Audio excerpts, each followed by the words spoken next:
ओम शांति। आज 14 अक्टूबर 2024 के बाबा के अनमोल मधुर महावाक्य सुनेंगे। आज की मुरली में बाबा ने बहुत सुंदर स्पिरिचुअल का अर्थ बताया है। बाबा कहे, दुनिया में लोग कहते हैं कि हम स्पिरिचुअल है, परंतु स्पिरिचुअल का मतलब क्या है? जो इंसान बेअभिमान के वश है वो कभी स्पिरिचुअल हो ही नहीं सकता है। इसीलिए बाबा कहे, बाबा आकर के सच्चे अर्थ में हमें स्पिरिचुअल बनाते हैं, अर्थात देह भान से मुक्त करते हुए स्वयं को आत्म स्थिति में स्थित होने की प्रेरणा देते हैं। जितना जितना देही अभिमानी बनते जाएंगे उतना हम स्पिरिचुअल बनते जाएंगे। तो सुनते हैं आज के बाबा के अनमोल मधुर महावाक्य। ओम शांति। मीठे बच्चे, hear no evil, see no evil, talk no evil.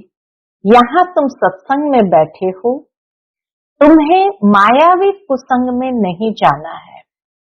कुसंग लगने से ही संशय के रूप में गुटके खाते हैं।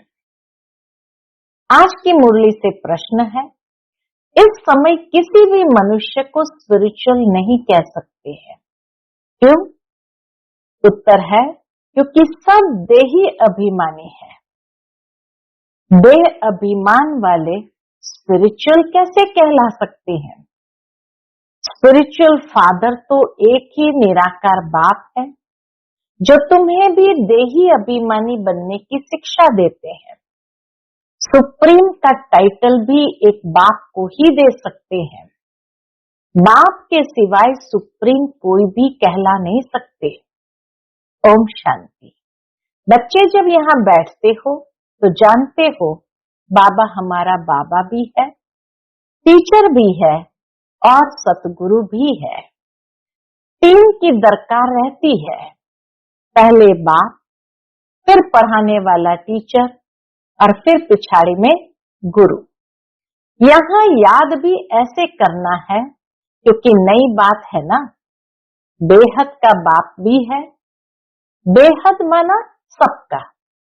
यहाँ जो भी आएंगे कहेंगे ये स्मृति में लाओ। इसमें किसको संशय हो तो हाथ उठाओ। ये बात स्मृति में लाना है कि बेहद किसको कहा जाता है। बाबा कहे, इसमें किसको संशय हो तो हाथ उठाओ। ये वंडरफुल बात है ना। जन्म जन्मांतर कभी ऐसा कोई मिला होगा जिसको तुम बाप, टीचर, सतगुरु समझो, सो भी सुप्रीम। बेहद का बाप, बेहद का टीचर, बेहद का सतगुरु, ऐसा कभी कोई मिला? सिवाय इस पुरुषोत्तम संगम युग के कभी मिल न सके। इसमें कोई को संशय हो तो हाथ उठा दे। यहाँ सब निश्चय बुद्धि होकर बैठे हैं। मुख्य है ही ये तीन। कौन तीन है? बेहद का बाप नॉलेज भी बेहद की देते हैं। बेहद की नॉलेज तो ये एक ही है। हद की नॉलेज तो तुम अनेक पढ़ते आए हो। कोई वकील बनते हैं, कोई सर्जन बनते हैं, क्योंकि यहाँ तो डॉक्टर, जज, वकील आदि सब चाहिए ना। वहां तो दरकार नहीं। कहाँ? स्वर्ग में तो बाबा कहे दरकार नहीं। क्यों? क्योंकि वहां दुख की कोई बात ही नहीं है। तो अब बाप बैठ बेहद की शिक्षा बच्चों को देते हैं। बेहद का बाप ही बेहद की शिक्षा देते हैं। फिर आधा कल्प कोई शिक्षा तुमको पढ़ने की नहीं है। एक ही बार शिक्षा मिलती है जो 21 जन्मों के लिए फलीभूत होती है, अर्थात उनका फल मिलता है। वहां तो डॉक्टर, बैरिस्टर, जज आदि होते नहीं। यह तो निश्चय है ना। बरोबर ऐसे है ना। वहां दुख होता नहीं, कर्म भोग होता नहीं। बाप कर्मों की गति बैठ समझाते हैं। वह गीता सुनाने वाले क्या ऐसे सुनाते हैं? बाबा कहे ऐसी छोटी छोटी बातें सुनाते हैं। बाप कहते मैं तुम बच्चों को राजयोग सिखाता हूँ। उसने तो लिख दिया है श्री कृष्ण भगवान वाच, परंतु वह है दैवी गुण वाला मनुष्य। शिव बाबा तो कोई नाम धरते नहीं, शिव बाबा नाम कोई धरते नहीं, उनका दूसरा कोई नाम नहीं। बाप कहते हैं मैं ये शरीर लोन लेता हूँ, ये शरीर रूपी मकान हमारा नहीं है, यह भी इनका मकान है, ब्रह्मा बाबा का मकान है, खिड़कियां आदि सब है। तो बाप समझाते हैं मैं तुम्हारा बेहद का बाप अर्थात सभी आत्माओं का बाप हूँ, पढ़ाता भी हूँ आत्माओं को। इनको कहा जाता है स्पिरिचुअल फादर अर्थात रूहानी बाप, और कोई को भी रूहानी बाप नहीं कहेंगे। यहाँ तुम बच्चे जानते हो ये बेहद का बाप है। अब स्पिरिचुअल कॉन्फ्रेंस हो रही है, वास्तव में स्पिरिचुअल कॉन्फ्रेंस तो है ही नहीं, वह तो सच्चे स्पिरिचुअल है नहीं, तो स्पिरिचुअल कॉन्फ्रेंस कैसे करेंगे? सच्चे स्पिरिचुअल ही नहीं है, देह अभिमानी है। बाप कहते बच्चे देही अभिमानी भव। इसलिए सबसे पहले बाबा आकर हम बच्चों को आत्मा का पाठ पक्का कराते हुए देही अभिमानी बनाते हैं। देह का अभिमान छोड़ो, ऐसे थोड़ी किसको कहेंगे। स्पिरिचुअल अक्षर अभी डालते हैं, आगे सिर्फ रिलीजियस कॉन्फ्रेंस कहते थे। स्पिरिचुअल का कोई अर्थ नहीं समझते हैं। स्पिरिचुअल फादर अर्थात निराकारी फादर, तुम आत्माएं हो स्पिरिचुअल बच्चे। स्पिरिचुअल फादर आकर तुमको पढ़ाते हैं, यह समझ और कोई में हो न सके। बाप खुद बैठ बतलाते हैं कि मैं कौन हूं। गीता में यह नहीं है मैं तुमको बेहद की शिक्षा देता हूं, ये बात गीता में नहीं है। इसमें वकील जज सर्जन आदि की दरकार नहीं, क्योंकि वहां तो एकदम सुख ही सुख है, दुख का नाम निशान नहीं होता है। यहाँ फिर सुख का नाम निशान नहीं होता है। इसको कहा जाता है प्रायलोक। सुख तो काग विष्टा समान है, जरा सा सुख है तो बेहद सुख की नॉलेज दे कैसे सकते। पहले जब देवी देवताओं का राज्य था तो सत्यता 100% थी, अभी तो झूठ ही झूठ है। यह है बेहद की नॉलेज। तुम जानते हो ये मनुष्य सृष्टि रूपी झाड़ है, जिसका बीज रूप मैं हूं। बाबा कहे इस मनुष्य सृष्टि रूपी झाड़ का बीज रूप मैं हूं। उनमें झाड़ की सारी नॉलेज है, बीज में ही झाड़ की सारी नॉलेज है। मनुष्य को ये नॉलेज नहीं है। मैं चैतन्य बीज रूप हूं। मुझे कहते ही है ज्ञान का सागर। ज्ञान से सेकंड में गति सदगति होती है। मैं हूं सबका बाप। मुझे पहचानने से तुम बच्चों को वर्षा मिल जाता है, परंतु राजधानी है ना। स्वर्ग में भी मर्तबे तो नंबरवार बहुत है। बाप एक ही पढ़ाई पढ़ाते हैं, पढ़ने वाले तो नंबरवार ही होते हैं। इसमें फिर और कोई पढ़ाई की दरकार नहीं रहती। वहां कोई बीमार होता नहीं। पाई पैसे की कमाई के लिए पढ़ाई नहीं पढ़ते। तुम यहां से बेहद का वर्षा ले जाते हो, वहां ये मालूम नहीं पड़ेगा कि ये पद हमको कोई ने दिलाया है, ये मालूम नहीं पड़ता है। यह तुम अभी समझते हो। हद की नॉलेज तो तुम पढ़ते आए हो। अब बेहद की नॉलेज पढ़ाने वाले को देख लिया, जान लिया। जानते हो क्या जानते हैं? जानते हो बाप बाप भी है, टीचर भी है, आकर हमको पढ़ाते हैं। सुप्रीम टीचर है, राजयोग सिखाते हैं और सच्चा सतगुरु भी है। यह है बेहद का राजयोग। वह बैरिस्टर डॉक्टरी ही सिखलाएंगे, क्योंकि यह दुनिया ही दुख की है। इसलिए इस दुख की दुनिया में ये सब चाहिए। वह सब है हद की पढ़ाई, यह है बेहद की पढ़ाई। बाप तुमको बेहद की पढ़ाई पढ़ाते हैं, यह भी जानते हो। यह बाप, टीचर, सतगुरु कल्प कल्प आते हैं, फिर यही पढ़ाई पढ़ाते हैं सतयुग त्रेता के लिए। फिर प्रायलोक हो जाता है, सुख की प्रारब्ध पूरी हो जाती है ड्रामा अनुसार। ये बेहद का बाप बैठ समझाते हैं, उनको ही पति पावन कहा जाता है। श्री कृष्ण को त्वमेव माताश्च पिता का पति पावन कहेंगे क्या? बाबा कहे ये महिमा तो शिव बाबा की है, बेहद के बाप की है। बाकी श्री कृष्ण को त्वमेव माताश्च पिता व पति पावन कहेंगे क्या? इनके मर्तबे और उनके मर्तबे में रात दिन का फर्क है। सुप्रीम सोल शिव बाबा और श्री कृष्ण के मर्तबे में बहुत रात दिन का फर्क है। अब बाप कहते हैं मुझे पहचानने से तुम सेकंड में जीवन मुक्ति पा सकते हो। अब श्री कृष्ण भगवान अगर होता तो कोई भी झट पहचान ले।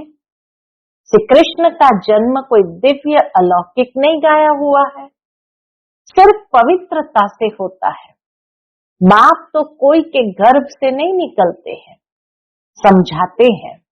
मीठे मीठे रूहानी बच्चों, रूह ही पढ़ती है। सब संस्कार अच्छे व बुरे रूह में रहते हैं। जैसे जैसे कर्म करते हैं उस अनुसार उन्हें शरीर मिलता है। कोई बहुत दुख भोगते हैं, कोई काने, कोई बहरे होते हैं, कहेंगे पास्ट में ऐसे कर्म किए हैं जिसका यह फल है। आत्मा के कर्मों अनुसार ही रोगी शरीर आदि मिलता है। अभी तुम बच्चे जानते हो हमको पढ़ाने वाला है God father, God teacher, God preceptor है। उसको कहते हैं गॉड परम आत्मा, उसको मिलाकर परमात्मा कहते हैं, सुप्रीम सोल। ब्रह्मा को तो सुप्रीम नहीं कहेंगे। एक एक बात बाबा कितना सूक्ष्मता में भी समझाते हैं। ब्रह्मा को तो सुप्रीम नहीं कहेंगे। सुप्रीम अर्थात ऊंच ते ऊंच, पवित्र ते पवित्र। मर्तबे तो हरेक के अलग अलग है। श्री कृष्ण का जो मर्तबा है वह दूसरे को मिल नहीं सकता। प्राइम मिनिस्टर का मर्तबा दूसरे को थोड़ी देंगे। बाप का भी मर्तबा अलग है, ब्रह्मा विष्णु शंकर का भी अलग है। ब्रह्मा विष्णु शंकर देवता है, शिव तो परमात्मा है। दोनों को मिलाकर शिव शंकर कैसे कहेंगे? दोनों अलग अलग है ना। न समझने के कारण शिव शंकर को एक कह देते हैं, नाम भी ऐसे रख देते हैं। ये सब बातें बाप ही आकर समझाते हैं। तुम जानते हो ये बाबा भी है, टीचर भी है, सतगुरु भी है। हर एक मनुष्य को बाप भी होता है, टीचर भी होता है और गुरु भी होता है। जब बूढ़े होते हैं तो गुरु करते हैं। आजकल तो छोटेपन में ही गुरु करा देते हैं। समझते हैं अगर गुरु नहीं किया तो अवज्ञा हो जाएगी। आगे 60 वर्ष के बाद गुरु करते थे। वह होती है वानप्रस्थ अवस्था।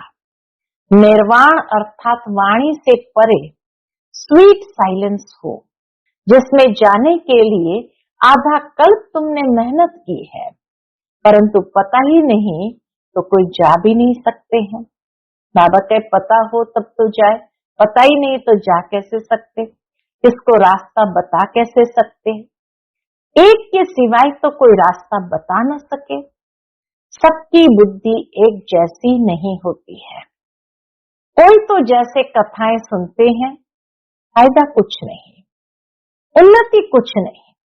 तुम अभी बगीचे के फूल बनते हो, फूल से कांटे बने और फिर कांटे से फूल बाप बनाते हैं।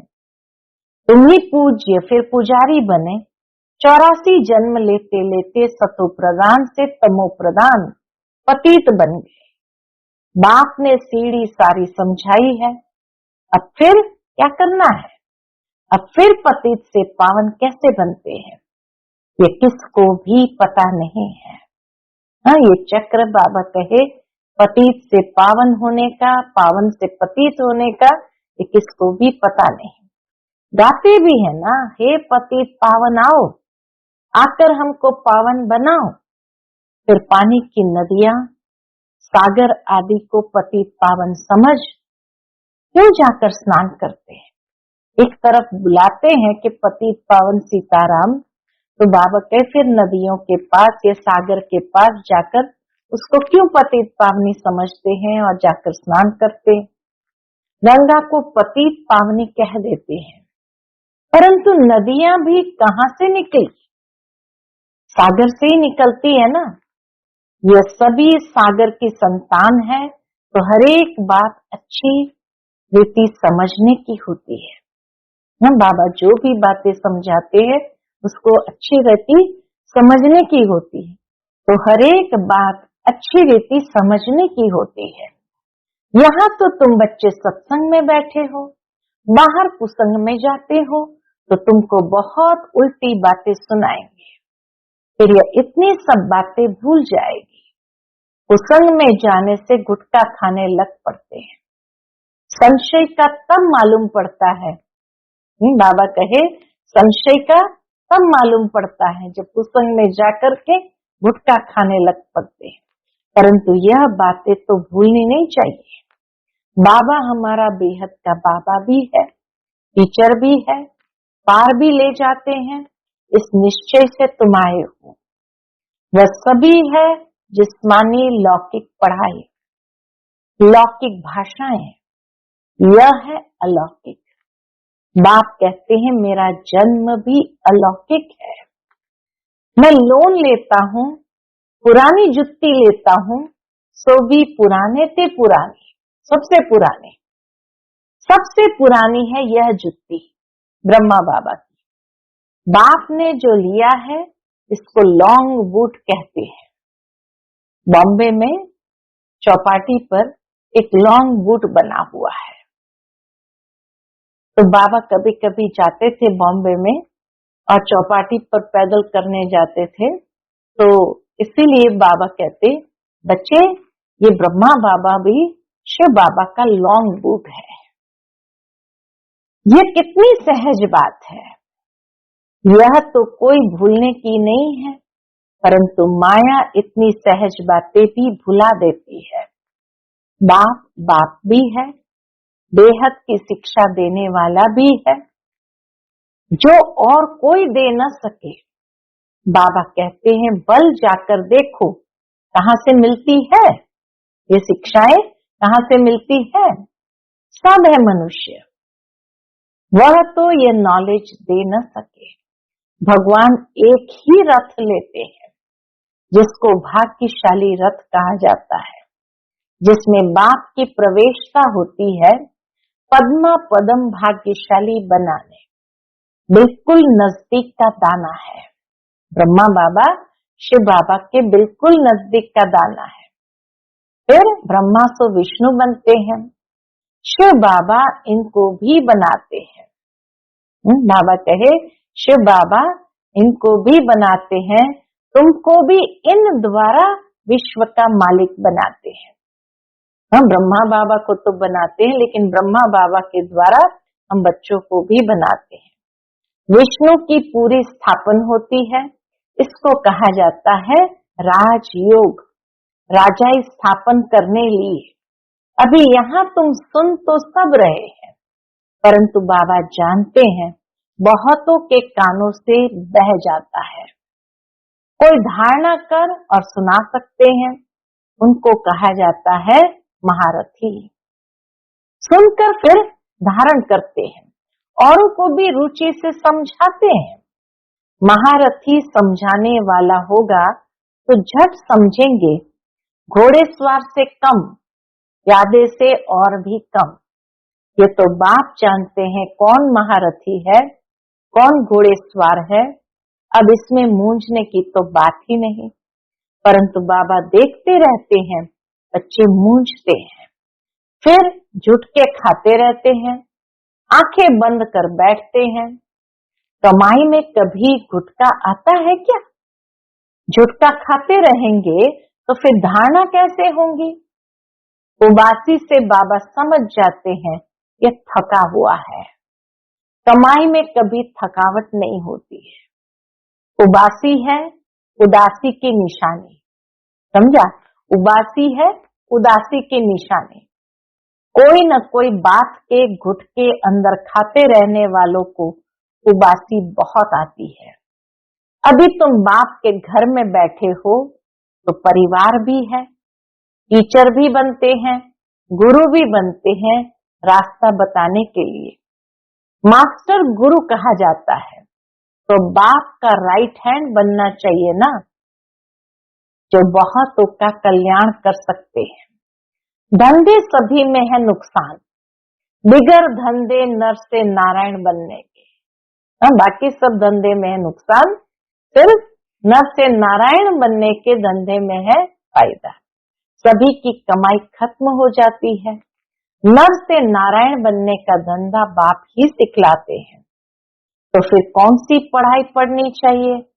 जिनके पास धन बहुत है वह समझते हैं स्वर्ग तो यहाँ ही है। बापू गांधी ने राम राज्य स्थापन किया। अरे दुनिया तो ये पुरानी तमो प्रधान है ना, और ये दुख बढ़ता जाता है। इनको राम राज्य कैसे कहेंगे? मनुष्य कितने बेसमझ बन पड़े हैं। बेसमझ को तमो प्रधान कहा जाता है और समझदार को सतो प्रधान। तो बेसमझ को तमो प्रधान कहा जाता है, समझदार होते हैं सतो प्रधान। ये चक्र फिरता रहता है, इसमें कुछ भी बाप से पूछने का नहीं रहता। हर बात बाबा ने इतनी स्पष्ट समझा दी, जो बाबा का कुछ भी पूछने का रहता ही नहीं। बाप का फर्ज है रचना और रचना की नॉलेज देना, वह तो देते रहते हैं। मुरली में सब समझाते रहते हैं, सभी बातों का रिस्पॉन्स मिल जाता है। बाकी पूछेंगे क्या? बाप के सिवाय कोई समझा ही नहीं सकते तो पूछ भी कैसे सकते? यह भी तुम बोर्ड पर लिख सकते हो, एवर हेल्दी एवर वेल्दी 21 जन्म के लिए बनना है तो आकर समझो। एवर हेल्दी एवर वेल्दी 21 जन्मों के लिए बनना है तो आकर समझो। अच्छा, मीठे मीठे सिकिलदे बच्चों प्रति माता पिता बाप दादा का याद प्यार और गुड मॉर्निंग। रूहानी बाप की रूहानी बच्चों को नमस्ते। हम सभी रूहानी बच्चों की रूहानी माता पिता बाप दादा को याद प्यार गुड मॉर्निंग और नमस्ते नमस्ते। शुक्रिया बाबा, शुक्रिया। आज की मुरली से धारणा के लिए मुख्य सार है। पहली पॉइंट, बाप जो सुनाते हैं उसे सुनकर अच्छी तरह धारण करना है। दूसरों को रुचि से सुनाना है। एक कान से सुन दूसरे से निकालना नहीं है। कमाई के समय कभी उबासी नहीं लेनी है। दूसरी पॉइंट, बाबा का राइट हैंड बन बहुतों का कल्याण करना है। नर से नारायण बनने और बनाने का धंधा करना है। नर से नारायण बनने और बनाने का धंधा करना है। आज का बाप दादा का मधुर वरदान हम बच्चों के प्रति है, किसी के व्यर्थ समाचार को सुनकर इंटरेस्ट बढ़ाने के बजाय फुल स्टॉप लगाने वाले पर मत से मुक्त भव। किसी के व्यर्थ समाचार को सुनकर इंटरेस्ट बढ़ाने के बजाय फुल स्टॉप लगाने वाले पर मत से मुक्त भव। कई बच्चे चलते चलते श्रीमत के साथ आत्माओं की पर मत मिक्स कर देते हैं। जब कोई ब्राह्मण संसार का समाचार सुनाता है तो उसे बहुत इंटरेस्ट से सुनते हैं, कर कुछ नहीं सकते और सुन लेते हैं। तो वह समाचार बुद्धि में चला जाता है, फिर टाइम वेस्ट होता है, चिंतन चलता है तो टाइम वेस्ट होता है। इसलिए बाप की आज्ञा है, सुनते हुए भी नहीं सुनो, अगर कोई सुना भी दे तो आप फुल स्टॉप लगाओ। जिस व्यक्ति का सुना उसके प्रति दृष्टि व संकल्प में भी घृणा भाव नहीं हो, तब कहेंगे पर मत से मुक्त। आज का स्लोगन है, जिनकी दिल विशाल है उनके स्वप्न में भी हद के संस्कार इमर्ज नहीं हो सकते। जिनकी दिल विशाल है उनके स्वप्न में भी हद के संस्कार इमर्ज नहीं हो सकते। अच्छा, ओम शांति।